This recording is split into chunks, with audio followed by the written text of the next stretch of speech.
Oh, you guys can't see it. It's like rainy outside and like sunny, you know, like when the sun bursts through the rain. It's just like, it's really nice outside, but it's like still rainy and cold. And like, you know, I'm in a good mood. I was excited. I'm excited for tomorrow. You know, it's the real first trading week of 2019. That's why, you know, the other days didn't really count. But I'm going to share something with you guys, and it's going to be the title of this video. That's why it's saying it's kind of like the weather. It's kind of weird because I'm happy. I was like, all right, I'm going to drop a bomb on him. I'm going to give him good information that I think is useful. However, it could be taken very negative. You know, I'm not saying this to say, get ready, prepare. You know, it's not one of those videos. This is economics. You know, I want to talk about a big economic, you know, function that you guys are all aware of. It's related to inflation and deflation. Actually, we're going to talk about deflation mainly, and I want to talk about why that is such a cause of concern for me. And this is just something to keep note of. I could be wrong. You know, it's definitely a theory, and, you know, monitoring inflation and deflation is just part of economics and trading. You see how it's coming up a lot. And oh my, I forgot I'm wearing this. Ignore this scar. I shot a music video. It's very cringe. I don't know if I'm gonna post it. If you guys want to see it, it's awful. It's crazy. I was trying to hide my face, so yeah, this is weird now. But but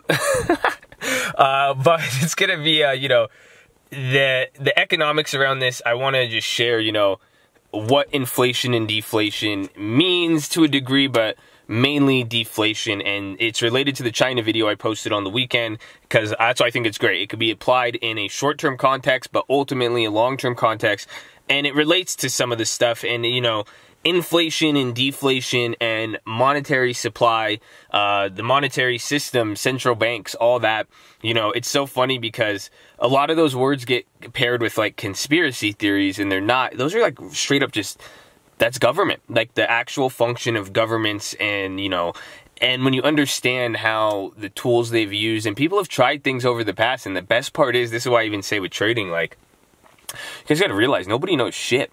Even down to economists, you know, they even central banks and governments, people make mistakes. People don't know shit, you know, so that's why, you know, a lot of everything with money and finance and markets, it's all theory.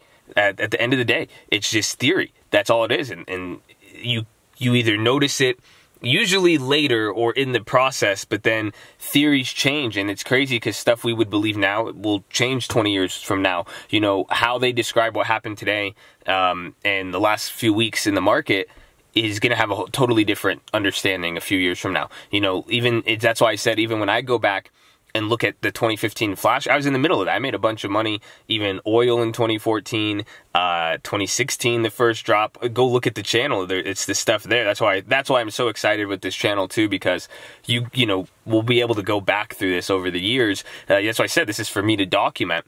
And it's interesting, you know, just how they've described certain events, and just how it's changed in our understanding of events, and how unknown became known, and stuff that was known we got more understanding of. And that's just, so hopefully I'm trying to paint the picture for you of why we're talking about this and how you should be looking at it, and also with the level of skepticism you should have as a trader, investor, and just like a intelligent person, you know what I'm saying? So that's why I'm skeptical of everything, because that's, you know, the background with economics. So that's why it even brings up this thing, when the biggest financial crisis of our generation.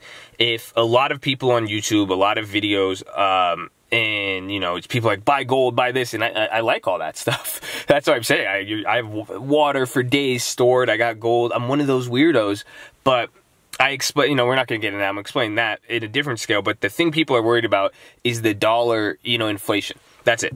People are like, inflation, the Fed's printing money, you know, tell me you guys have all heard that.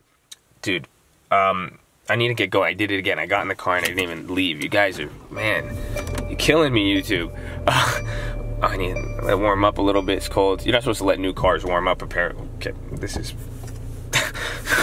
but people think inflation is going to kill everything. People think the dollar's going to lose value, and I disagree. And I think it's a big misconception, especially during the past crises of what's happened. People have it all backwards. So I was just saying that, I'm like, wow, I have to show you guys the charts. So I'm gonna make a follow-up video with this. So I would love your guys' thoughts. I'm gonna focus it with China and some of the more recent stuff based on a recent comment I got on the video, and even what it means for deflation. But the big issue is deflation, and deflation is when the price of your currency, the price of your dollar, currency, wherever you're from, increases its value. And for America, the dollar increasing value, that would be awful. People don't understand why. You would think it'd be a good thing. You're like, oh, I could buy more. But if you own more, you lose more. You know, think about it. The prices of things go down. So if your dollar gets you more, the price of cars go down, houses go down, all those different things go down. And now the people who own the businesses lose the money. Some people benefit and some people lose. And that's the thing you guys got to understand.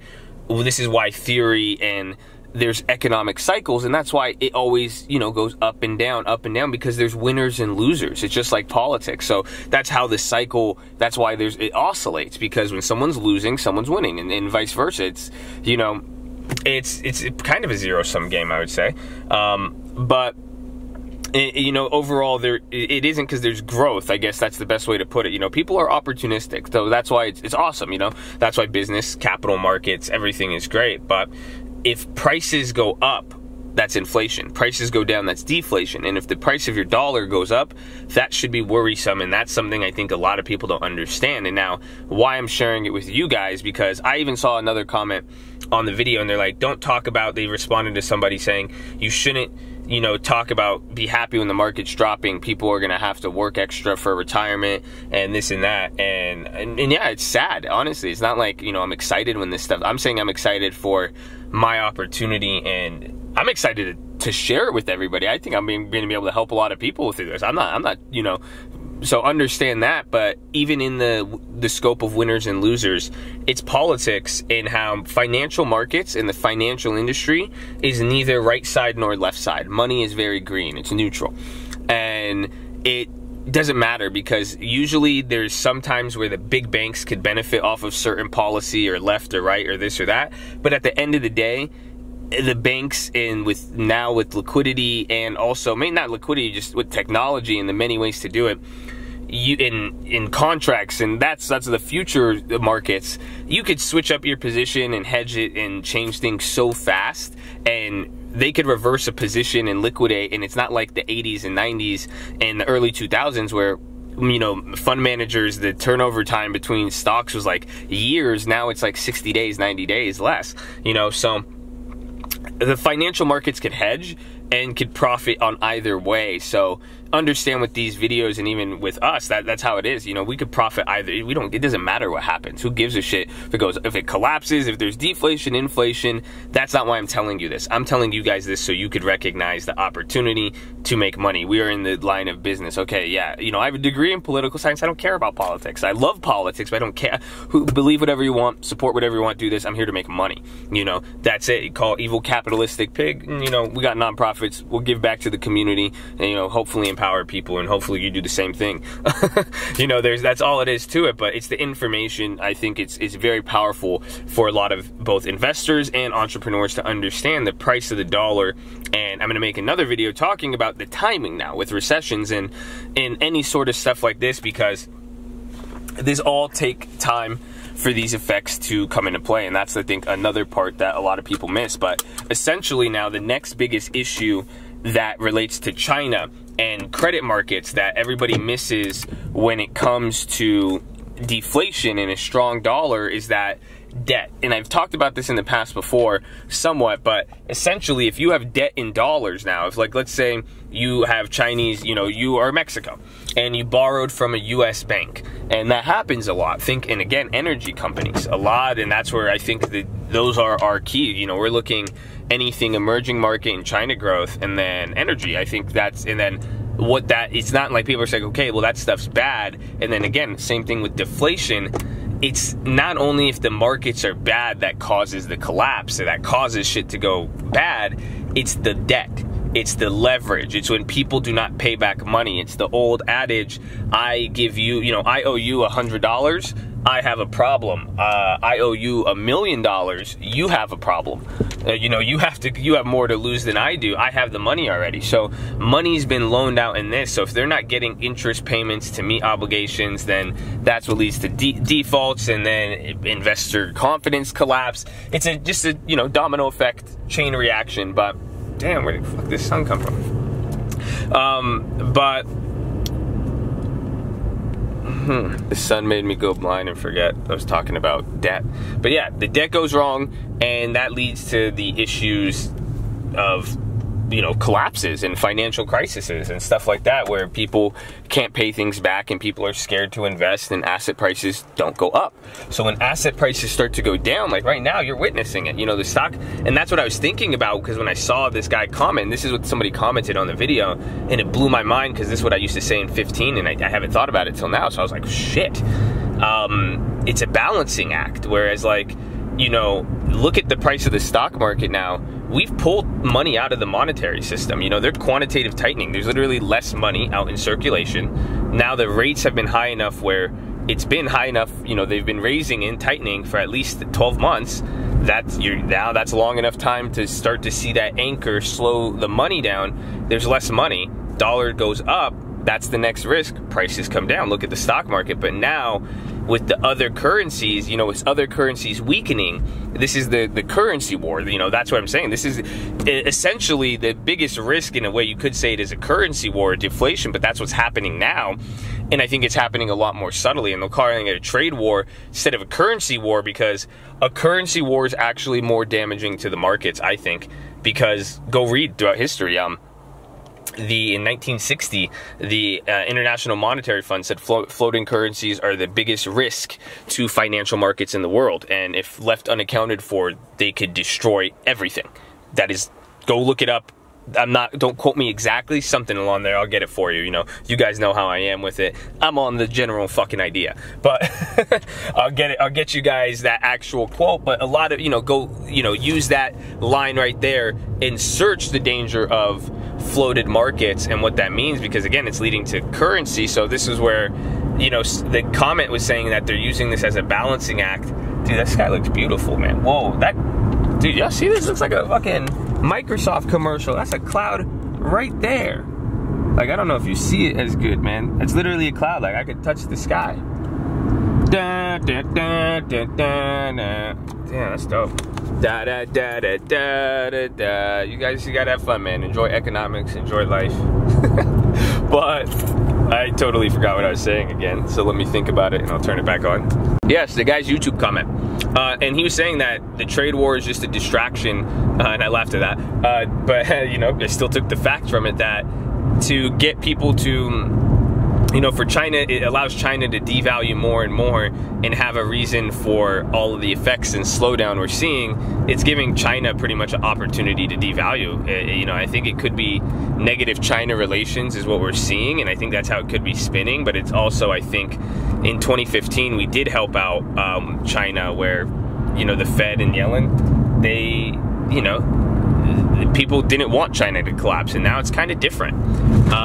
So I don't know. Either could be we're helping China out or not, and that you see, that's conspiracy, right? You know, it's not about but that's you know, the issue at heart, and what's going to tell it is understanding now the price of the currency and watching that, and then watching what can affect the price of the currency, and that is stuff like trade, policy. Like, again, like, that's why I flipped the fuck out at the China stuff. That's like the Fed cutting interest rates. You know, you saw that they moved those interest rates down.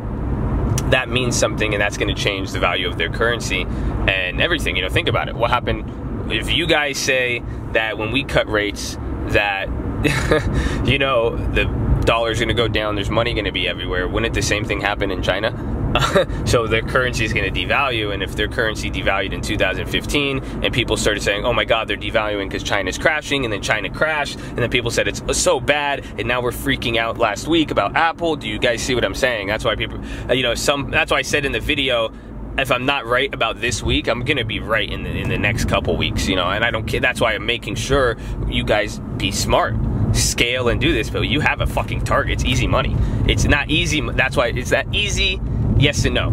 See, this is why easy money in the sense you know what's going to happen, but profiting off of it, that's what becomes difficult. So that's why I'm saying timing and waiting. But we have a very good thesis, idea, and plan behind this. But you guys are seeing how I'm drawing the connections. But now it's related to both China. But what I'm saying is, if this problem escalates, let's say it goes beyond a financial crisis or a little correction in 2020, you know, I think as a business opportunity and entrepreneur, identify what you guys could do with deflation and be careful and understand what that's going to mean even during the midst of a drop in the market of what assets that's going to affect. You know, that's why with certain real estate, you got to buy it at the right price right now. You got to be smart with it. You know, that's what I'm saying. People don't want to buy things and invest. No, this is, you buy when there's fear. It's now knowing how to do it. So you guys got to be smart with both the emotional framework and, you know, the actual technical stuff. But I'll leave it there.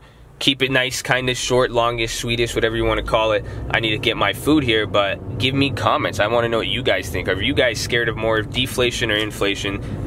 Deflation or inflation? Have you heard this before? Give me some more facts. What do you think about the China deval? And let me know for the second video, because I'm going to go to the chart. I'm going to show you more. This is just, understand this is part one of gold. This is literally, I would say, one of my favorite topics to share, because this is one of the things I'm actively monitoring like a fucking sicko that I believe is going to make me a lot of money in the next 10 to 20 years. It's just the concept. And of course, it cuts out right at the end, but yeah, like the video, give me those thoughts, comment, subscribe. I know someone said get 100. I have a 128 gigabyte card. I just need multiple cards. I don't think you guys realize it's a lot of, think about how 10 minutes of video, that's like, I'm giving you guys like 40, that's like I'm shooting a full featured movie for you guys every single day almost, and y'all watching it. That's not even including the streams. Isn't that cool? So y'all just show some love or something. But you guys have been, honestly. You know, keep it up. That's what I'm saying. Give me the comments, because that's what I noticed even too. Somebody even the brothers at TTF, they're like, wow, it's so much, the webinars, even watching it from, or the stream, it's adding another element to the webinars now, because some of you guys add such cool questions and you ask stuff that is so smart and it just leads to other things. So even when it's dumb, so keep it up. I love it. I love you guys. We'll see you guys tomorrow morning. I really hope you're ready. Let's get it. 6 a.m. So it's so early right now. But you guys are watching this at night. Bye.